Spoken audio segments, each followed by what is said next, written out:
Welcome back to the V'Heishiv Lev Podcast. I'm Tuvia Blau. And I'm Hindy Herman. And we're so happy to have you join us again for what we hope will be an incredibly informative podcast. We want to bring to light some issues, some common mistakes that most parents make when they're trying to reconnect with their adult child. Now, since our last podcast, we've had a lot of attention to our topic, parental alienation and family estrangement. We've been on several podcasts, which has really been incredibly effective in spreading our message. Right. The message that the V'Heishiv Lev has is one in which empowers both an adult child and a parent. Doesn't matter who's cut off contact, doesn't matter what the issue was, but empowers both people, both parties, to take a deep self-reflection of themselves and to begin to think about what they need to move forward towards a more healthy and more balanced relationship. Since our last podcast, we were on the Meaningful People podcast. Right.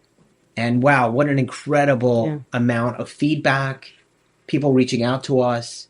And what I felt was so unbelievably fascinating was who reached out to us. Absolutely. Absolutely. Such a wide spectrum of people. And we really appreciate all the feedback, all the constructive criticism, all the comments, all the positive, and even those who had something negative and not understanding to say. I think we appreciate it all, and it all takes us to a better understanding and of the parents and of the children, and to move forward and to keep doing this work. Yeah. And what was incredible was historically we've mostly worked with the parents in this mix. But obviously the whole mission of V'Heishiv Lev is to really work on both sides of the aisle. And what I found was so fascinating was the amount of adult children who reached out to us. Incredible. And for the parents who are suffering so deeply from this scenario and this family dynamic and wondering, like, why me, the parent, why am I doing all of the work? And where's my child's involvement? And my child doesn't want a relationship. Well, they certainly want a relationship, as you've mentioned many times on now many podcasts, that we believe deeply that all children want a relationship with their parents. They just might not want the relationship the way it is today. And they don't know how to go about getting it. And I think we've been seeing that more and more, especially from this podcast. And we've been speaking now to so many more adult children. And we're actually sometimes even working first with the adult child and then reaching out to the parent, which is so fascinating. And you're right. It just proves to me, as we've said, that I think everybody on both sides is longing for that some kind of relationship back with their parents or their child in a new way, not the way it was, and really feeling stuck, not knowing how to go about it. Absolutely. I think one of the biggest challenges, too, is the amount of work it appears to be in order to reconnect. It seems so far-fetched. It seems so far away that, you know, it's been a month, it's been 6 months or 2 years that I haven't had any contact with my adult children or potentially my grandchildren. And like, how do I begin the process? Like, how do I even get there? And that is so daunting and overwhelming. And I want to take just a moment to recognize and to say how unbelievably proud I am of people who have taken, you know, our message and have begun to really look deep inside and say, how can I be part of the solution and not just focus so much on the problem? Yeah. As we know what the problem is at its core a breakdown in communication and a misunderstanding of what someone else's perspective was and why the experience was so tough for them. And so today's podcast, I think, could be fun, a little bit of fun, although the topic sounds maybe a little negative, and I want to lay this out for everybody right now. Today we're going to work through 7 common mistakes that parents make. Now, there is no blame whatsoever on the parent themselves, but in the approach, in the way that the parents are looking at this scenario and trying to deal with it, because of the emotional component and the emotional undertone and the intensity of those emotions, we believe it's very difficult. And so we react very quickly to our emotions. And that tends to sometimes send us down the wrong path. Yeah. And so we hope that with today's workshop, today's podcast, that will be able to shed some light, create a level of mindfulness, of conscious awareness of what a parent might be doing, which just simply may be contributing to furthering the struggle of that relationship.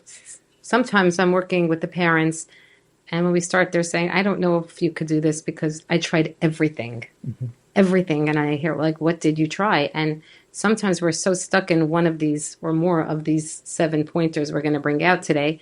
And we are trying everything, but somehow everything is pushing things into the wrong direction, into furthering anything rather than bringing it closer. And it does feel like we're trying everything, but if we could try everything in a different way, we might get a different result. We will get a different result. No, I couldn't agree more. We're looking at what I call a not normal situation. I mean, the way that Hashem designed this is that there's a parent and a child, right? And together they move through life. And here, this is an unnatural situation, which I think calls for an unnatural approach, or at least, as you said, like a different approach. We all know the definition of insanity is doing the same things over and over again. And although I hear what you're saying, parents all the time say to us during our private sessions, I've tried everything, or I've tried this and it didn't work. I think the key in trying anything is a level of consistency. And we have to remind people that just because you tried it once and it didn't work doesn't mean it's a failure. But if you can come to the table with a level of mindfulness, of awareness of why you're doing what you're doing, and then be open and receptive to the feedback of whether it worked or not, then you can make the adjustments and it doesn't feel so heavy. We're always wanting to get the relationship back, which seems daunting, right? Overwhelming and driven by fear. I think also when we say, I tried everything, that didn't work, or I tried that and it didn't work, for our information or lack of information, it seems like maybe it didn't work. But just because we didn't get a response yet doesn't mean that something didn't go through somewhere or somebody didn't hear something. We might not know. So like you said, consistency is really key, because we don't know when we'll get that response. But as we do the same messages consistently again and again, our kids might be hearing something, even if they haven't let us know that yet. Yeah. And we spent a lot of time talking about fight or flight and the physiological, the automatic response to when any person feels fear, worry, or danger. We also spoke about how when somebody doesn't feel loved, heard, validated, or safe, they react in this fear-based mindset called fight or flight. And so a lot of the times what appears to be not working actually is, we just haven't been able to do it consistently enough to show the outcome of that effort. And we might not have seen it yet. Absolutely not yet. And so the key here is to stay really, really focused, not on getting the relationship back, but by taking the next step in the process of beginning to co-create the relationship, one that works for both the parent and the adult child in the mix. Keep moving, keep going, not giving up. Absolutely. And finally, to really know that this challenge, as we've said now hundreds of times, is coming from Hashem.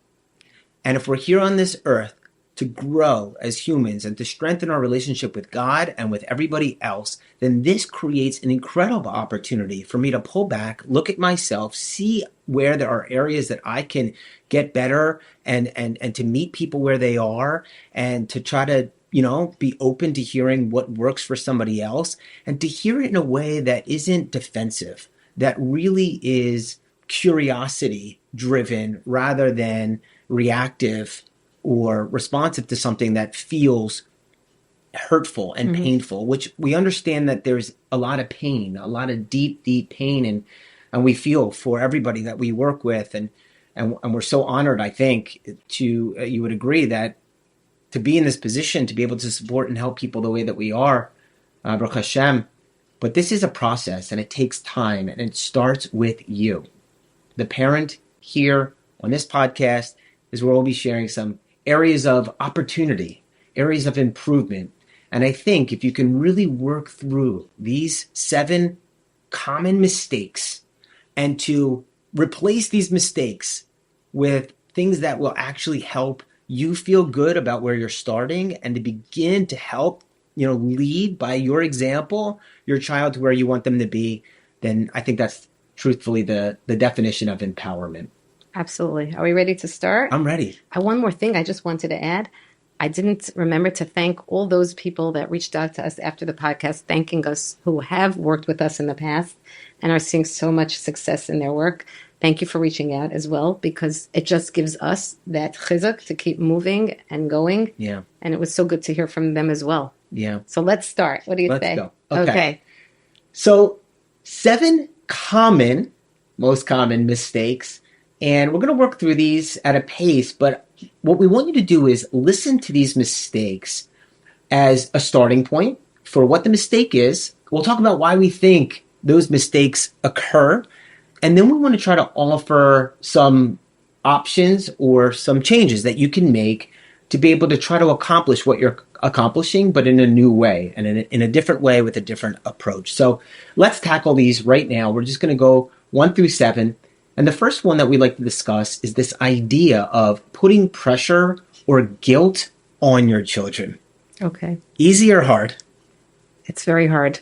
I think we're all, myself as well, it's a kind of natural thing that we as parents do. I don't think we realize even that we're doing it. But when we take notice of it, because our kids notice it. Yeah. I see that they will notice it quicker than we will. And it's just something that as a parent, I just have done naturally, not realizing, but if something, seems so wrong to me that my child is doing, and I feel it as the parent, it's my job to teach them. Mm. And I feel that that's so important. I might start to come across, with a little more pressure than I intend. Yeah, absolutely. What does pressure look like, right? Because we talk about adding pressure, and I know that could potentially trigger people at times. Like, what do you mean pressure? Like, I just want the relationship. What would that look like to you on the adult-child side to feel pressure? Yeah, it's a good question. I would like to give an example of wanting your child to come for a yontif or something, right? And that might sound let's say even a regular relationship, not in a strange relationship, right? I'll give an example even. Telling a child, it would really mean so much to me if you could come for a yontif, right? So that, you can spend time with me and your siblings who are coming, and it would just mean so much to me. And I think we don't realize when we're doing that, we're trying to let our children know how much we want them, right? And how their siblings want them. But to them, they're feeling such a pressure now that they have to come in order to please you.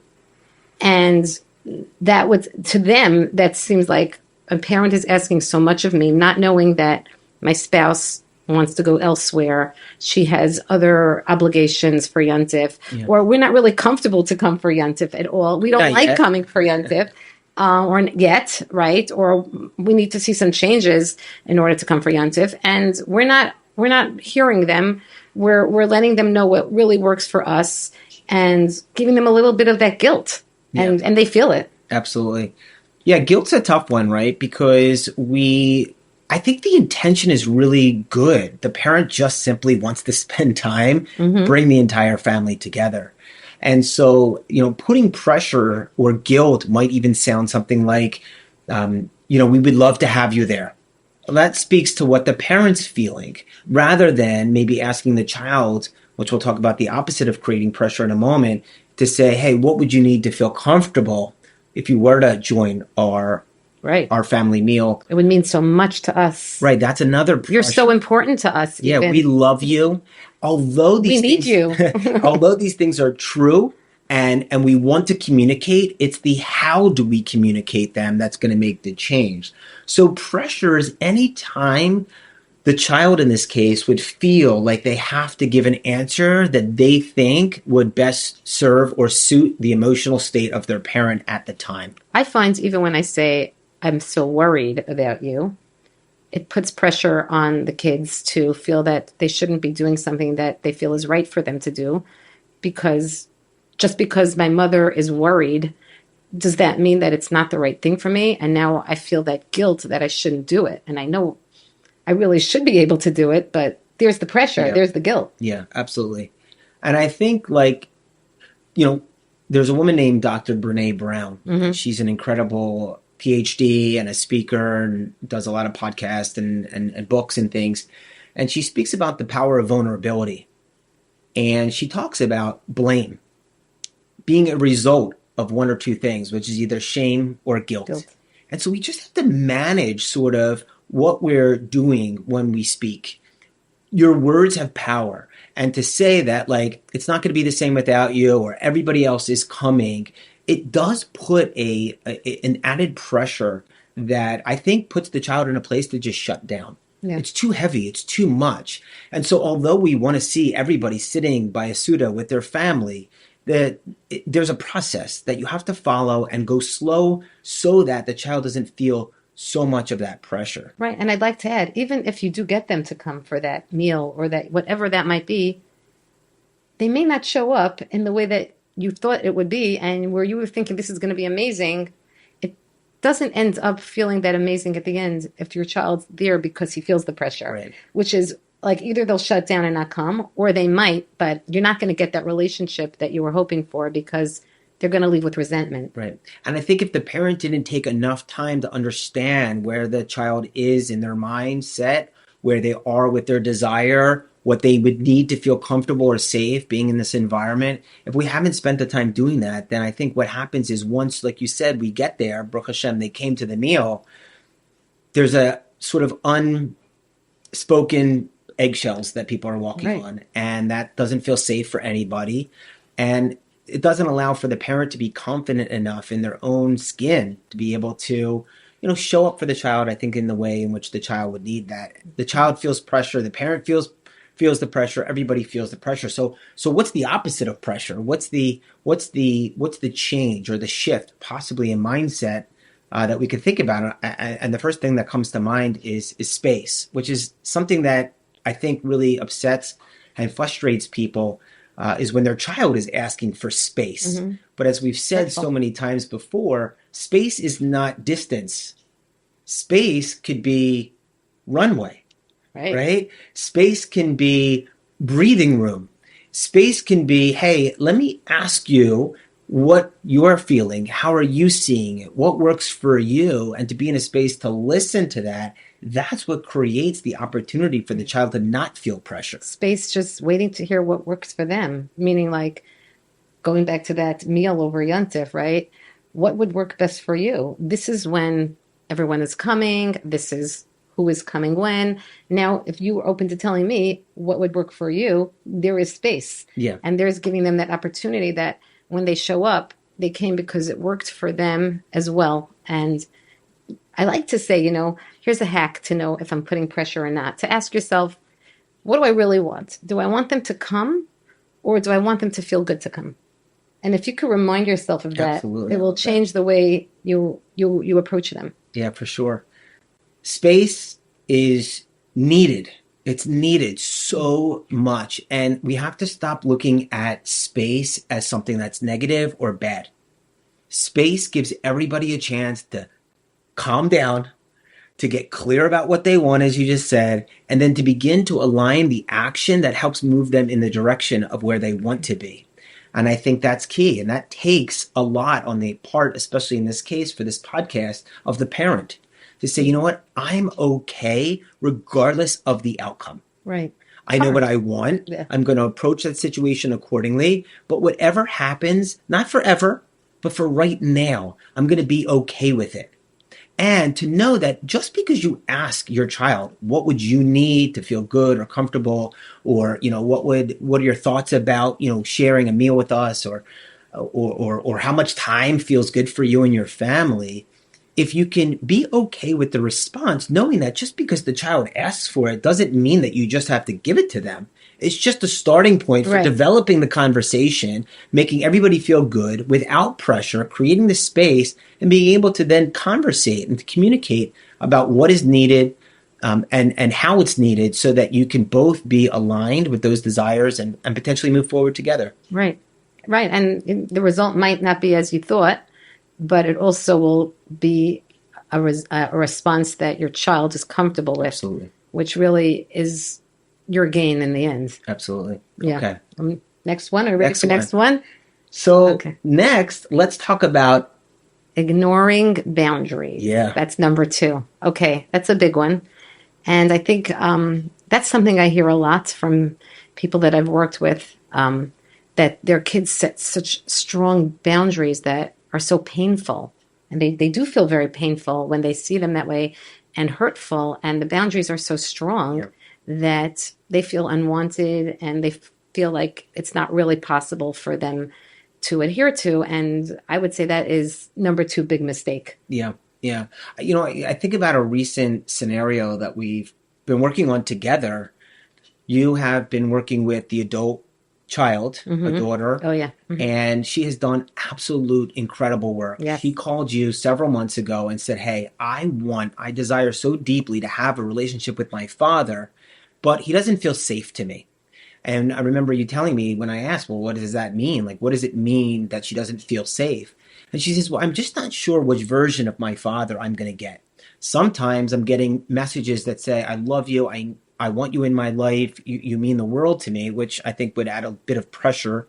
But at the same time, Yeah. She's getting messages that are a little bit accusing. That's in her mind are feeling that she's being accused of things and very hurtful to. And I don't think that father's necessarily meaning that, but he's sending these messages that are definitely for her, according to her, it's over a boundary she's willing to stick to and to respond to, yeah, and quite hurtful. Yeah. absolutely. So the opportunity that we had, she's done enough work to feel good and confident to gain the communication skills that she needed. This is the adult child in the mix. Yeah. And then I started with reached her out to first. the father, Yeah. and the father seemed quite happy to hear from our organization and to hear that his daughter was willing to re-engage and begin the process of what we call co-creating the relationship. And, I gained the commitment from the father that he'd be open to doing this work. And we told him that, at this time, the daughter's going to continue to do the work with you and he'll work with me. And what we'll do is we'll empower both of them with the same tools of communication, how to validate each other, right? Because the parents should get what they need in the mix also, Absolutely. right? As the parent in the mix, we lead by example, and then we allow for the child to come closer through that example. And I remember getting off the phone and thinking, wow, this is a huge win, right? This is literally everything that our organization stands for, which is to start with either the parent or the child, and then bring the other child one into the mix. And this time the child. Yeah. Within 1 hour of me communicating with the father, sharing that the daughter would like to start this work, but it should be, on its own pace, me with the father, you with the daughter. And then the father couldn't resist sending her messages. Right. Not 5 one, of them. 4. 4 messages. 4 messages. 4 messages that say, I really need to hear from you. I need to know that this is really what you want. And I need to hear your voice, which is fair. It's so fair as a father. And so much pain. I get it. I totally get it. But what he did was he overstepped a stated boundary and reached out to her when the whole purpose of the work was to create these paths that both people can walk down so that when they're ready with the same tools, they can begin to overlap and begin to move forward together. And here, the daughter was reaching out because she wants to start to connect with her father again. So here, we think of boundaries sometimes as pushing people away, but actually her boundaries are so she can begin to have a relationship. Yeah. Opening doors, right? They like to think of boundaries as what I'm willing to give and receive, not what I'm not willing to give and receive. And she was opening the door to connection, and he overstepped that boundary. Big time. Yeah. And it will be hard to regain trust from the onset. And I think that's concerning. And I understand we're going to talk about not leading with your emotions here in a moment as one of our common mistakes. But I think this is one area in which we really, really need to pay attention to. Remember, boundaries are not rules. They are not red lines in the sand. They are not fences. They are a vessel, a keli that is created so that you can operate safely and you can create space to invite somebody in that feels good for you and for them. And really, boundaries talk to that emotion that our adult children need to feel safe. We're talking to that safety aspect. Right. And when they set boundaries, they are telling you, I need to feel safe. And what we could do best is to give them what they need of feeling safe. Absolutely. And that would be to really try our best to respect the boundaries that they set. And you know what? We want them to respect the boundaries that we set as well. Just as important. Yeah. I always try to bring my daughter into the mix and put myself in everybody else's position. But kids have been doing things that create safety for themselves since they were kids, right? They close their bedroom door. Yeah. They build a fort. They slam right? it. They slam the door there and nobody can enter. And they're doing this to put themselves in a position of control. Sometimes people feel out of control in their own life. They feel like they're blowing in the wind, and nothing that they do can give them that level of stability and groundedness that they need to feel good and comfortable inside of themselves. This has nothing to do with anybody else other than them. So we just need to meet them where they are, honor and respect that they need some space and safety. And that safety, as we always say, is built through consistency of your action. That's the parent over time. I'm just thinking about what you said about our kids have been doing this forever. And I'm thinking, you are right. I think of little 2-year-olds, right? Grandchildren. You give them a Hanukkah present, a truck. And the next thing you know, they're like holding that truck so tight. They're hiding in a corner. No one's allowed to come see their truck, touch their truck. If anyone touches that truck, they're done and they're shrieking. And that really does talk to their need to feel safe with their stuff. By the way, I do that too as an adult, right? I hoard my stuff and I protect it and I create hide my some cookies. space. Yeah, everybody does it. So it's not bad. And the cool part about this is the only thing it takes is a shift in mindset. Right. No, nothing else needs to really change just yet. Right. Okay, let's move to the next. Another common mistake that we see so often in our practice is that the adult parent has this burning desire to over-explain their narrative, their story, what's happening for them, or to even defend their position. And this shows up in a lot of different ways. I think this is a big one. I think this is very big. And for me, all my life, this is one place where I always got stuck. Personally, I also like to fix. We could put that in also. Fix, over-explain. Oh, I know you would never believe it. No one who knows you would believe this, but it's true. And I admit it. I do tend to do these things, and I do defend, and I do explain. And why do I do that? Because I think if they would just understand, then they would see my point and everything would be fixed. Yeah. And they just, not so good. So, right. So if they could only understand what I went through or what really happened and they're missing information and I'm going to explain it, they would backtrack. But that's not what happens. And even if they do, they have their narratives. It doesn't, like you said, it's not going. Yeah, absolutely. It doesn't go. No. And I don't think our job is to try to convince other people that what they're seeing is false and what we're seeing is true or right or wrong. It's really about understanding perspective, that whatever is true for the child is true for the child. Right. And that is a hard pill to swallow. Like, how can it be true? That didn't happen. And they were, brainwashed and they created something. They recreated their memories. Mm-hmm. Yes, they did. And as a result of that, this is what they believe right now. This is their reality.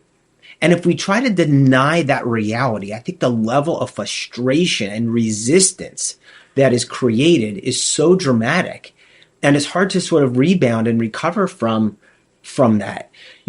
Over-explaining also looks like a few other things that maybe people haven't considered. And we see this constantly all day long. Is parents posting to their own social media accounts. Things like, a little quote, a little saying, a little video clip. An Instagram clip. Yeah. Something that says, being alienated from your grandchildren is the worst thing on earth. Or we're not perfect. Right. We make mistakes. Right. Like, when do we get a chance to just live our lives? Right. We're human too. All of it. It's all true. It is all true. All true. But when a child comes up onto their social media feed and sees, that is a message, that is a statement that the parent is making, whether they like it or not. And it's also putting, I think, the child in a position to say, oh, victim over here. Right. I think if we are going to post something on social media, once we're talking about that, we can post something to the children. How do you feel about this? What's your perspective on this? And maybe then you might get a Right. reaction, a result, a response. But explaining, posting all these very, very well said Instagram posts, and they're said so well, they are. But let's post it, maybe to myself or A just a friend. friend who someone who I know supports me and is there for me and has been my strength throughout Yeah. this challenging time. That I can send that to them. Yeah. But not to put it on my status, Yeah. that's for sure, because we don't know who's seeing it. And if we're putting in our status for our kids to see it, it's going to lead you into the wrong, push you further away rather than help bring any repair at all. Yeah. There's one other piece of what I call social media, which doesn't maybe show up as social media, but it's group texts and Right. group chats, especially on WhatsApp. And it's very easy, I think, in a group setting to send a picture or a message that could be easily construed as manipulative or controlling. Yeah. And so receive that too way. with the social media post, it's very controlling, meaning in the mind of the adult child, like, look at my parent, they're out there putting everything for everyone to see. And it's humiliating, it's embarrassing, and hurtful. and in a way, I think there's a little bit of lashon hara to it, because there is a message behind the post, and so we just have to be really, really careful that everything that we do is moving, right? Those are actions. An action that you take of posting to social media could be an action that draws you further from what you want, which is peace usually, or happiness or togetherness, versus closer to what you want. And that leads to parents sometimes saying, I've tried everything and it didn't work. Absolutely. Right. And that would be one wrong thing to try. I don't like to use the word wrong, but this is definitely an area where this is something really should not be done. Yeah. I think the way in which you can shift it, right? What should we do instead of this common mistake is to put ourselves in a position of asking rather than telling. Right. I have a mantra. A mantra is a mind tool, right? A repetitive statement that you say to yourself over and over again. And the mantra is stop telling. Start asking. Start asking. Right. That's exactly right. We have to remember to do that. Even when we're offering things, I could do this, I could do that, I could do this for you, right? I'll take a step back. What is something that I could do for you? I love that. I see this a lot through like new babies, right? A baby is born, mother says, oh, the baby's been born and I feel like I want to do something, I want to help. So here we go, text messages, I'd love to stop over and I'd like to bring this and I need to get baby diapers and I have to. Like, okay, hold on. Under normal circumstances, no problem. So kind of you and really nice. And I'm sure it would be very welcomed by the adult child. But because of the strain in the relationship, to ask, hey, what is a time during the day that would feel good for me to come over so that you can... I think we have to treat every newborn, every new mother as if she's estranged, because she's estranged right now. She's a new mother. True. I don't mean to interrupt you. But what would what would be a time during the day that would feel good for me to come over so that, right, to add some value so that you could get some rest, right, or so that you could get a few other things done and I could spend time with the baby. Right. I think by asking these things and not just inserting, it relieves pressure like we already talked about. And I think it allows us to be in a position of receiving, which is very hard for a lot of us. It's hard. We're givers by nature, especially mothers. I'm looking at the camera when I say this, especially mothers. Especially mothers. As a kind, loving, and giving father, I put myself right there as, I speak to so many men. Baruch Hashem, it's been such a blessing. And this is something new over the last, I would say, year or 2 or 3 even, to see so many men coming to the table, expressing their emotions, being in tune with how they feel, what they would need to do the work. And it's amazing.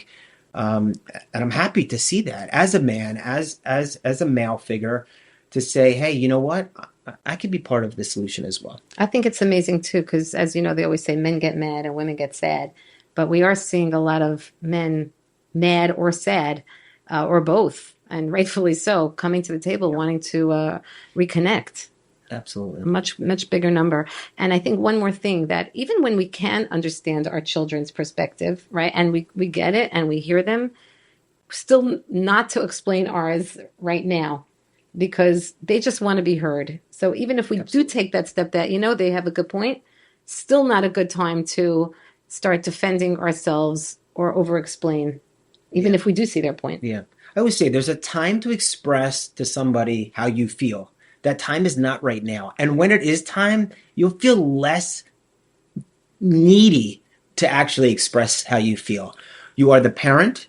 Take the role as parent, lead and guide by example, and pull back and to receive and to accept and to understand. That's the work. That's what's needed. Okay, the next one that we're going to move to is lacking the right communication skills. I would say by far that this is one of the most, if not the most important thing. A lot of the work that we do is all about teaching communication, right?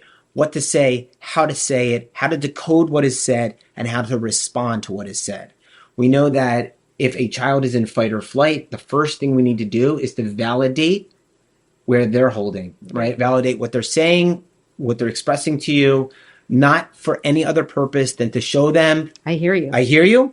I'm with you. We're on the same page. I'm now trying to let's understand walk you. together. That's exactly right. Validating them, letting them know their right to feel the way they do, whether Yeah. I agree with them or not, whether I understand it or not. Yeah. I remember I had a professor back in college in marketing, which is all about communication. And I remember the professor got up there on day one and he said, look, class, one thing about communication is that it is virtually impossible to communicate anything to anyone. Well, that's great. But if you think why we're about it, trying. there's such a kernel of truth there because everybody is reacting through their lens, coming at it with their version, their definition, their experience. So even if I were to say, the sky is blue, they may be seeing it with a slight, shade of gray, Pink. right? Yeah. Something else, something, and it might be because they're in a different location. Right. Right? Or they're looking at it from a nighttime and we're during the day. It doesn't mean that somebody's wrong. We just have to understand. And I think that's really key to know that communication and the breakdown of the communication is what got us here.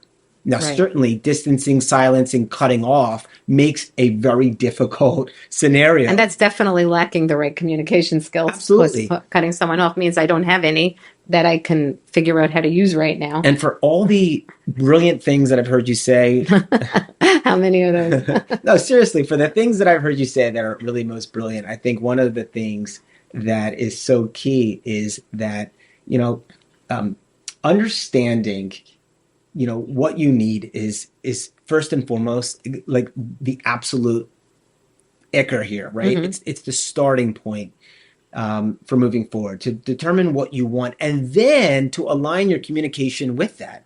If what you want out here is connectedness and peace and understanding, then your communication must directly align Being with aligned. that. What do I really want? What do I Right. really want? Right. Like, Yeah. do I want them to come now or do I want them to want to come?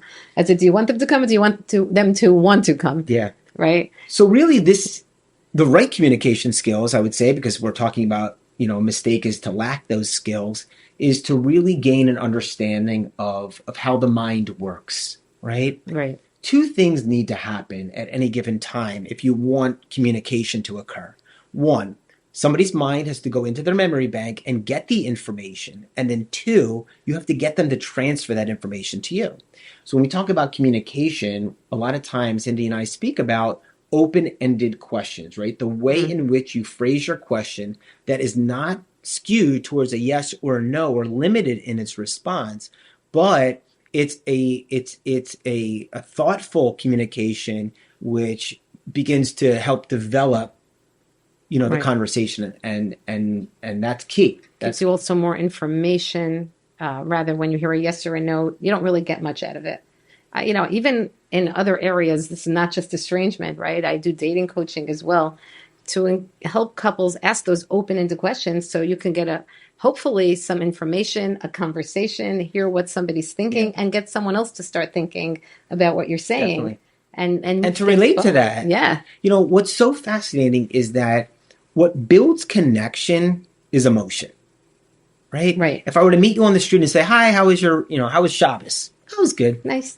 So nice. There's no real connection Right. between the two of them. How are you? But if I were to say, what was the most inspiring, right? And I've added that emotional undertone, that development of conversation and communication really helps to strengthen and deepen the connection between two people, which is really what needs to be done at the end of the day. And so the way in which we resolve this mistake, so to speak, is to really use the time and the space that's being created, or maybe the distance that's being created, to work on your communication and your ability to do so in a way that really promotes and fosters, the back and forth, the volley for serving. If you're playing a game like ping pong or something, you want to get the ball going back and forth. And so by asking what we call open-ended questions, by asking questions of curiosity and information gathering, we can help somebody get the information they need, right? If I ask you a question, that prompts or queries yourself to go and get the information. Now, when I've created enough safety, right, through my actions and the way that I show up and speak, then you have more likely chance to transfer that information to me. Right. And to go back to the validation, I think validation is what gives people that feeling of connection. When someone says, you're right to feel that way, or thank you for letting me know that, or I heard your point, I hear your point, people feel closer to that person automatically because they're getting me. Yeah. When someone gets you, you just want to share with them more. Yeah. You're open to it. Yeah. And it's such an important piece before that question that we so forget about. Absolutely. Right. Myself as well. And by the way, that takes us to the other mistake, which is really connected, which is letting emotions lead. Right? Letting emotions lead while we're communicating could be a big no-go for a big mistake. Sometimes, somebody might say something to us and it just pangs us and it's just so hurtful. And I want to defend, I want to explain, but right now I'm just feeling, ouch, that really stung. And if I don't give myself that space sometimes, or just give that pause to respond, I just might react with my emotions and say something that later on I might really feel sorry that I said.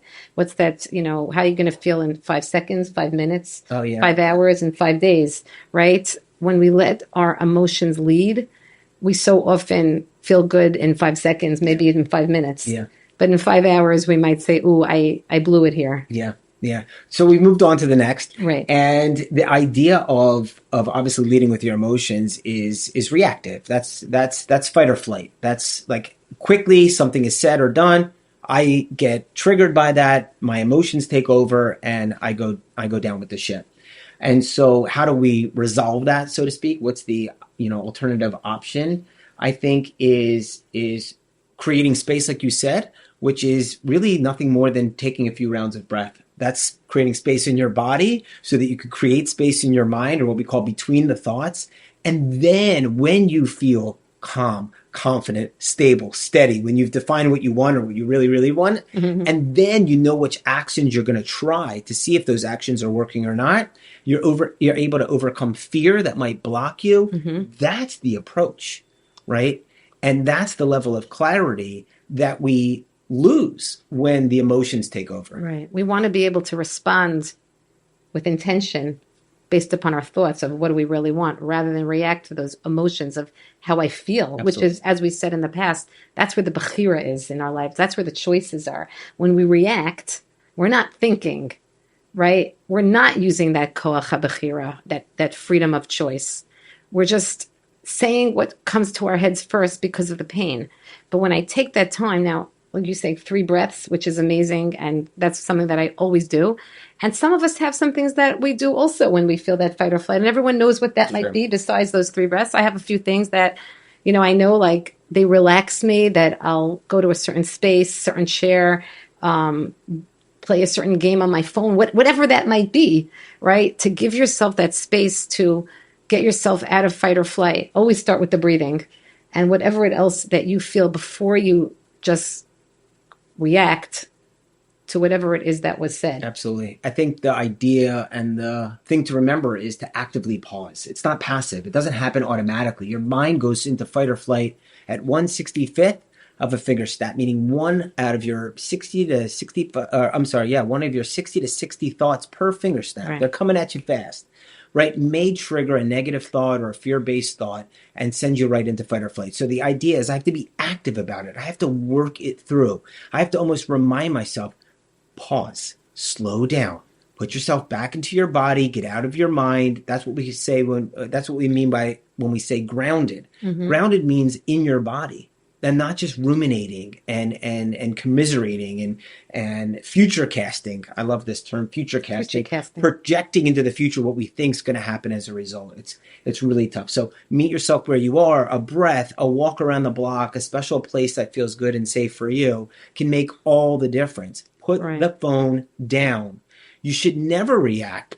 I always say, maybe you have a different opinion, but I always say, if the matter is not pressing and they haven't demanded or asked for, your adult child hasn't asked for a response right away, then take 24 hours. You will feel completely different in the way that you respond tomorrow morning than you did before, after you had a long, hard day and you received a message that was less than what you wanted. Now remember, they take their time to reach out to you as well, and to take that time. And also to remind ourselves not to feel like we failed because we went into fight or flight or we got triggered. We can't control that. Yeah. That happens to all of us. And it's not something that we can guarantee will ever stop happening to us. Hashem gives us thoughts and we get triggered. It's what we do with it that's going to make the difference in our lives and what's really going to change us. How do we respond to it? We can't stop it from coming in. Absolutely. Yeah. It's so hard, by the way. Yes. This is so hard. Is hard. But the alternative is hard also. So I always say, pick your heart. Pick your heart. Which one do you want? Do you want to, put yourself in a calm, relaxed position? Do you want to work on really getting clear and specific as to what you want? Do you want to learn the communication tools and skills and be able to know how to use them and interact with them? Do you want to, it's hard to learn how to, create your boundary, communicate your boundary, enforce your boundary. All those things, hard, extremely difficult, extremely hard. Very hard. But also living in the pain of not having what you want and to be stuck and to feel powerless and helpless in the situation is also very hard. So your choice, another choice that you have. And to remind yourselves, our kids are also in pain. They're shut down as well. As long as they're not talking to us, they're in fight or flight as well and shut down. And they're in tremendous pain. Yeah. So to remember that this is not something that is Merit Hashem. It's not a permanent thing. They're in plenty of pain as well here. What's fascinating is the calls that I'm getting from adult children, the ones that I've spoken to, are saying that I want this connection with my parent. But it's not my focus right now. My focus is on how I feel. I don't feel good. I don't feel confident. It's not every situation, but I would say the majority, right? The high majority of adult children are experiencing something in their life, even if it looks good on their Instagram page and they seem happy and they have many kids and they're all over the place and they're integrated in the community. Great. But something else is going on. How do we know? Because it's not natural for a child to want to cut off from their parent. And so because of that, that is the litmus test. That's the marker for something's not right. I don't need to fix it as the parent. I need to work towards meeting them where they are, showing them that I recognize that this is where they're starting from, and then helping to facilitate the movement forward. Exactly. They are in tremendous pain and they're stuck. Somebody, who was it? Maybe it was Mel Robbins. She said, we love her. Yeah. She said, everyone is really a child in an adult body. So when our kids are cutting us out or shutting us down, it's really as if they're toddlers having a tantrum. Yeah. It's the same thing. And why do toddlers throw temper tantrums? Because they lack what? Communication. Yeah. When a child and a 2-year-old, it's so easy to see. It's an amazing example. When the child is kicking and screaming and they don't want their coat on, and maybe it's because they don't want to wear it, but maybe it itches them, or they didn't consider like what's actually going on for them because they don't have the tools by which to communicate. Mm-hmm. The result is temper tantrum. Right. So if we could you would never say to a child who's throwing a temper tantrum, come on, let's go. I mean, maybe that's an approach, but most of us would get down on the floor, get eye level to them. After we gave them some space. Fine. Take it. You know what?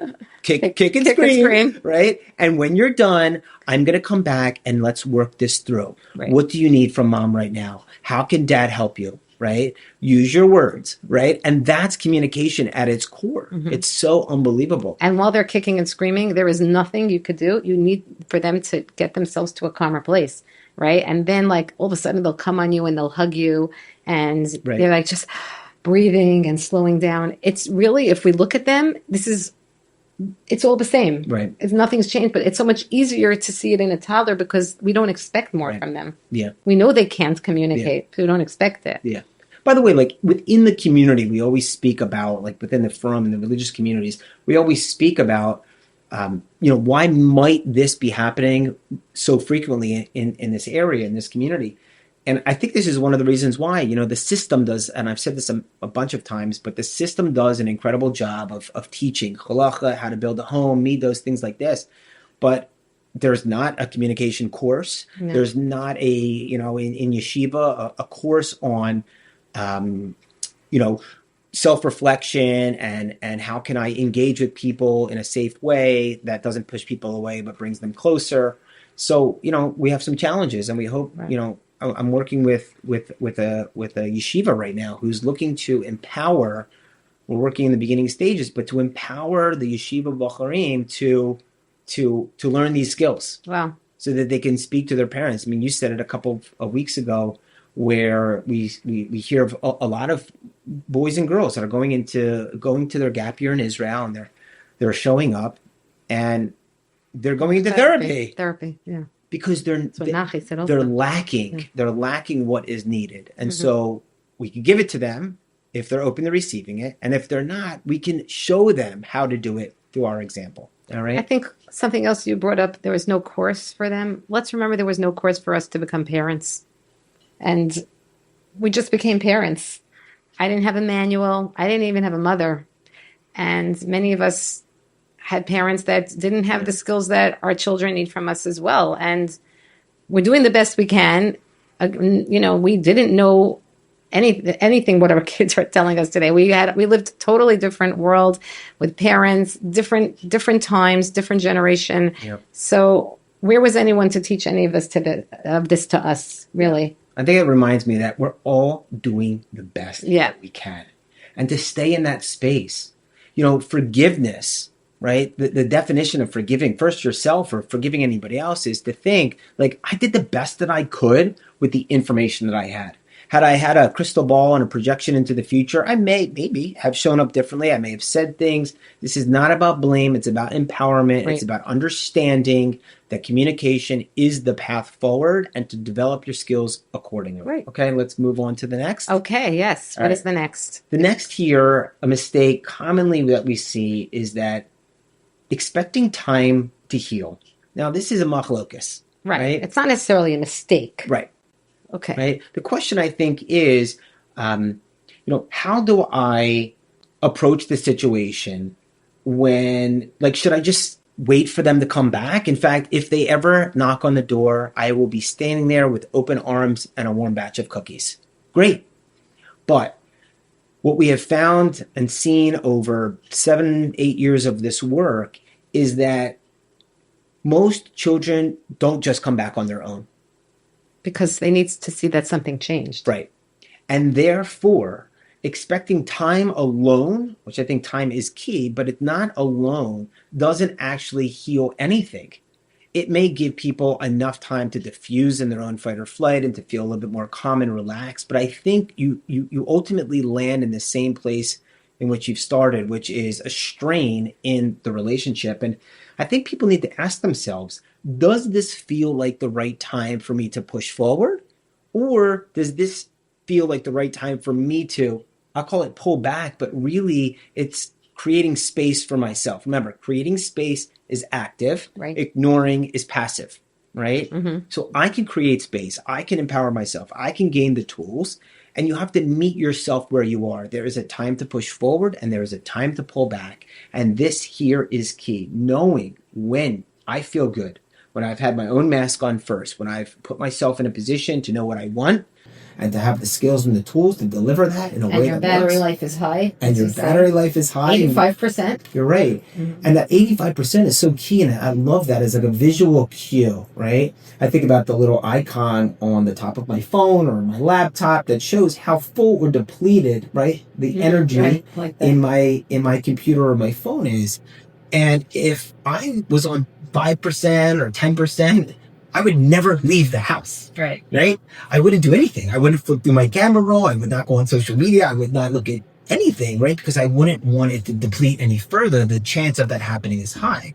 So only when my battery is, at least as you said, 85% full or greater, that's the time to approach. I like to say, like, if you come home from you come back from Brooklyn, maybe from Muncie after a wedding at 3 a.m., it's hard, depleted, to even brush your teeth, let alone start engaging with a child who's cut off or estranged themselves from you. Right. So if you're not at that high level, that high vibration, a level of feeling good inside, it's a no-go. It is a non-starter. Even if you have been doing all this work and you've reached it, but you're just having a really rough day, right? That's another time, like you're saying, it's not a good time. But a lot of times I feel like people use that as like, you know what?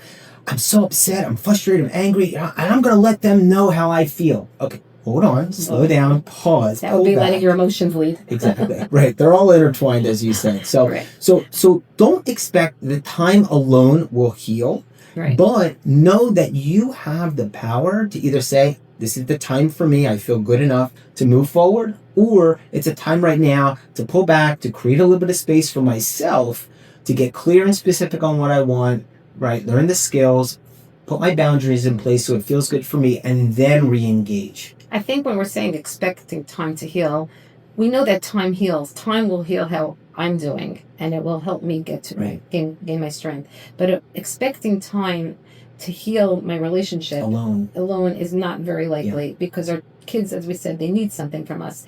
And here is a good opportunity to bring in kibbud of aim. So I think a lot of parents are saying, this is their job, and I'm going to wait it out because it's my kid's duty, because we said we learned Parshas Yisro yesterday, and we said Aseres Adibros, and we know kibbud of aim is number 5. It's very big, and to understand rightfully so that it's a child's job to be mechabed me, so maybe I should just wait it out and let them come back. Yeah. But when we learn the mitzvahs of kibbud of aim, and we learn what it really means, our children absolutely have the chiyuv of kibbud of aim, and hopefully with time they will see that. But what can we do in the meantime? Definitely. We can give them the tools as parents so that they can be mechabed us in the best way that they can. And that is our job as parents, and waiting for them to do that without giving them the tools, without taking that time out, could take, definitely a really long time. Yeah, for sure. So I think that's key. Meet yourself where you are. Feel good about who you are, how you're approaching the world. Know that you can only affect your experience, not somebody else's, and to be okay with that. Not forever, but for right now. So let's round this out. Let's just bring this one more thing up, if that's okay. Sometimes we're expecting time to heal because we're scared to reach out. So I wanted to bring that up too. Yeah. We spoke about that, right? And sometimes because we're scared to put pressure, like we said, don't put pressure or guilt on your child. Well, now I'm scared because maybe I'm going to say something that's going to put pressure. Maybe I'm ignoring their boundaries, and maybe I'm over-explaining. I'm just going to shut up. And I know a lot of people, maybe myself, would say, let me just shut up and wait for them to come back. But when we're scared to reach out, it doesn't let us take any action. Right? Fear takes away any confidence to do anything. 100%. And that's an important part of understanding that if we're doing it because we're scared, that leaves us to number 7, what we need to be doing, right? Yeah. Which, go ahead and say what number 7 is. Okay. Yeah. Mistake. Okay, this is mistake. Mistake is avoiding self-work. I know this sounds harsh, and there is zero blame. Zero blame. But if we don't see that this too is coming from Hashem to give us an opportunity to grow, we've missed the boat. Agree. We've missed the entire point. What does self-work look like?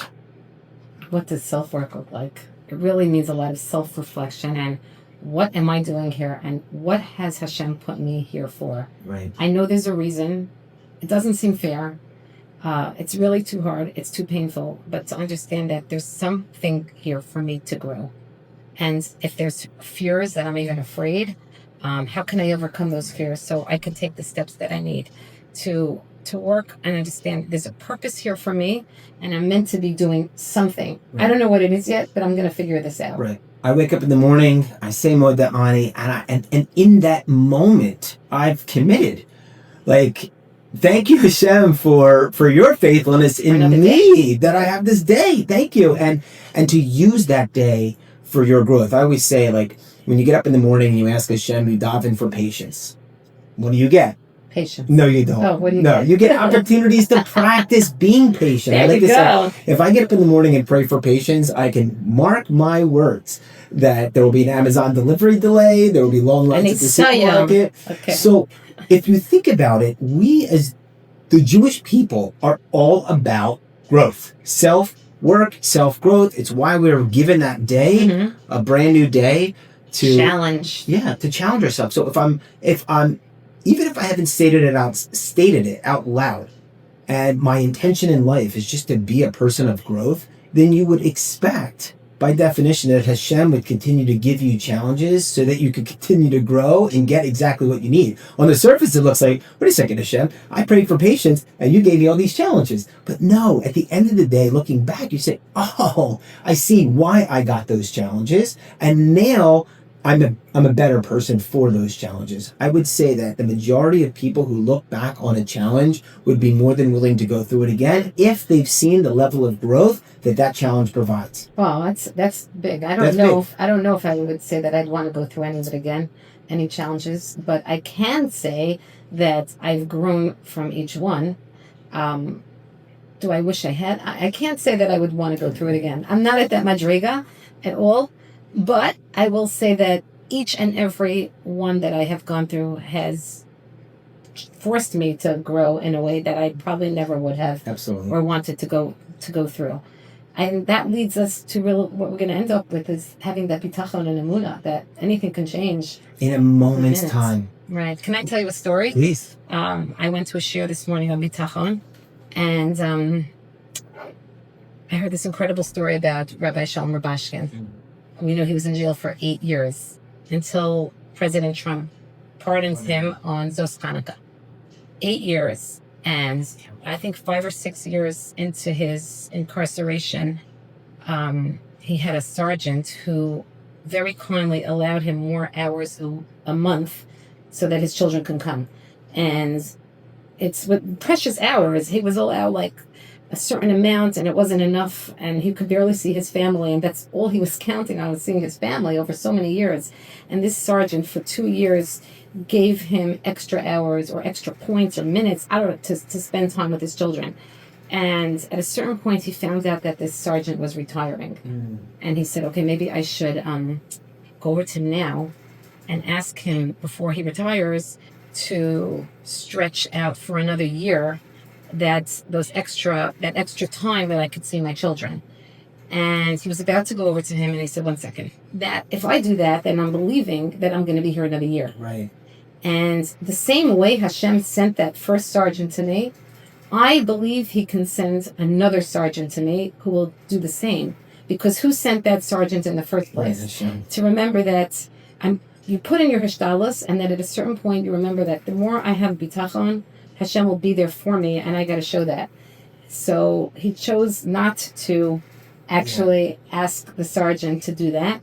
And 1 week later, he was pardoned by Donald Trump. Amazing. So just remember, the outcome, it's all HaKadosh Baruch Hu. Yeah. And I think what shows a lack of emunah is despair.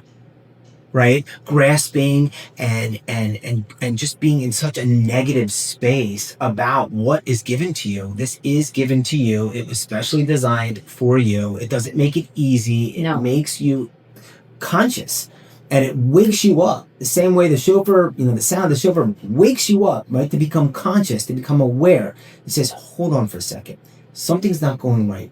I'm going to pull back. I'm going to create some space. I'm going to empower myself with the right tools, the right approach. I'm going to create the strategy, and I'm going to execute on that strategy to the best of my ability. And as things need to shift, I will shift with them, not against them, because that creates resistance. Exactly. All right. I hope this has been helpful for the parents who are watching this, and we want to continue to invite you all to reach out to us whether it's going to our website, which is v'heishivlev.com, and exploring options for what the work actually looks like. We're here and honored to continue to support our community and to do what's ever needed to help you, the parent, feel good about who you are, where you're starting from, and to know that this is a process and a journey. And it's really about the journey, right? It's about what we do on the way towards getting what we want, I think, which makes all the difference and puts people in a position to grow and to be good for themselves in this world. And to live every moment while we're in this process, finding the joy and the gratitude, and again, realizing Hashem put us here, and it's our choice. We can make every day something special. Yeah, absolutely. Really. Thank you so much for another great conversation. It's good to see you. We're looking forward to continuing the conversation as we go, and we look forward to speaking with you all out there as you reach out to us. Thank you so much. Thank you.